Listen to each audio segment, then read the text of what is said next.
Yeah, guess who's back?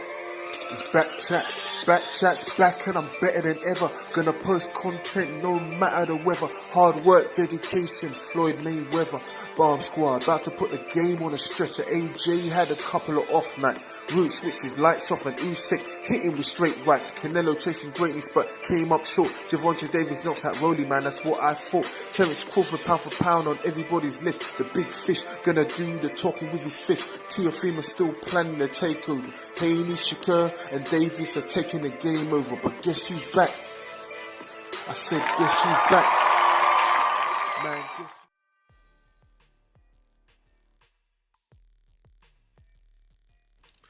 What's up, guys?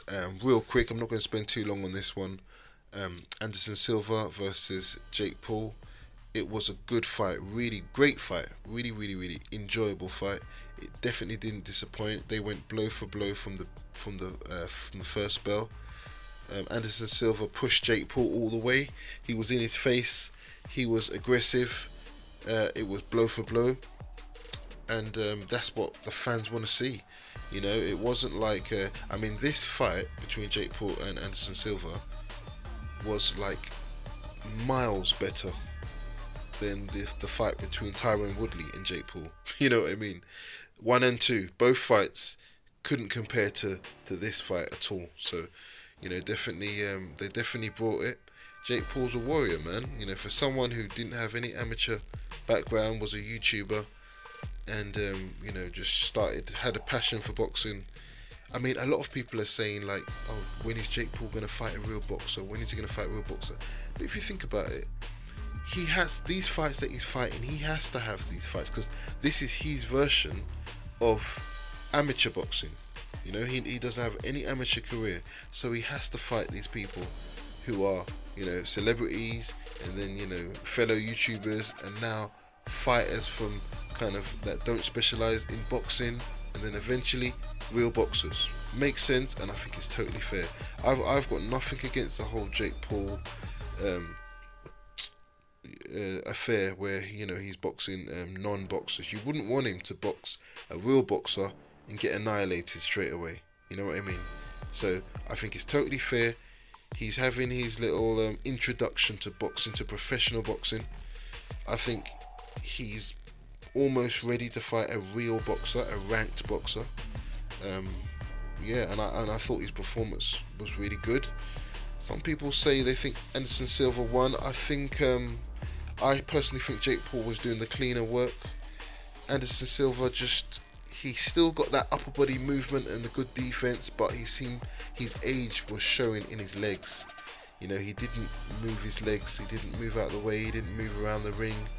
He was just basically right in front of Jake Paul, and I don't know if that's because he didn't respect him, because he thought that he would beat him easily, or it was the age showing. But Jake Paul definitely seemed to have better legs, or not that he had better legs, but he used his legs better. Anderson Silva didn't seem to be tired, but he just didn't move around the ring that much, and hence he didn't move around, so he got hit. He got hit more than people expected, and then he got dropped as well. I can't remember what round it was now, I have to go back, but he got dropped, and I think that was the difference in the fight, and the major difference. I do think that Jake Paul landed the cleaner shots, but if it wasn't for the knockdown, I don't think he was in front of Anderson Silva by much. You know, maybe there would have been, I think it would have been like a split decision if it wasn't for the knockdown.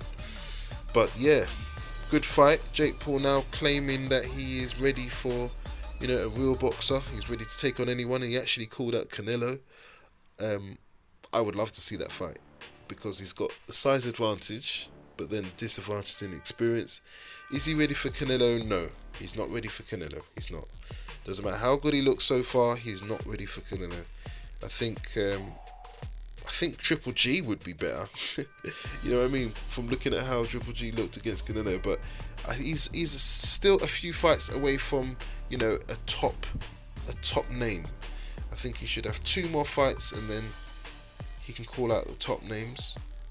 But for now, this is a very good win, and this definitely puts him in a conversation. He could fight someone who's a young MMA fighter who's in their prime maybe, I'm not going to say no names for now, but I'm sure there's a lot of fighters that he could fight. And I think he's got to get that Tommy Fury fight made.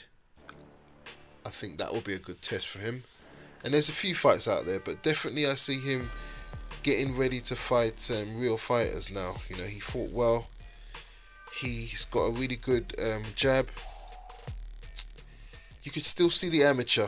This is why he needs these fights. You can still see the amateur in him, definitely. But he's got really good power, and you know, he doesn't telegraph his shots that much. So he's got a lot of skill, more skill than people would think. You know, and he gets these knockdowns. Look what he did to Tyron Woodley. Feinted, and then landed that shot over Tyron Woodley's jab, I think it was. He did a similar thing here, where he kind of, you know, feinted a shot and then caught him with a right hand and put Silva down. It was a nice shot. He's definitely following a game plan, you know, so he's definitely becoming a professional, as it were. And it was a good performance against Silva, who is still a warrior, even though he's old now, 40 something. What is he, 47 or something? I don't even know, 45, 47, I'm not sure how old he is, but he took a good shot, and he definitely had power, you know.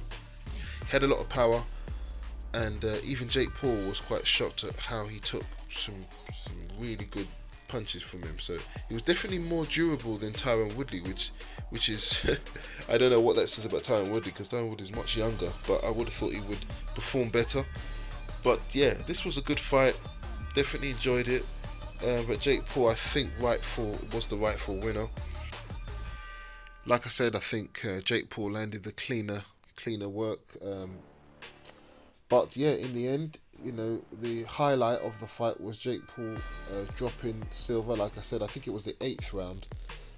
He dropped Silva, and then after that, I think he was a bit more active. Still kind of surprised that Silva wasn't more defensive. Didn't really move around the ring. He kind of stood in front of him and just put pressure on him. Like I said, I think maybe he didn't respect him that much, or maybe it's his age, I'm not sure. But Jake Paul fought well, got a majority decision in the end, and yeah, on to the next one.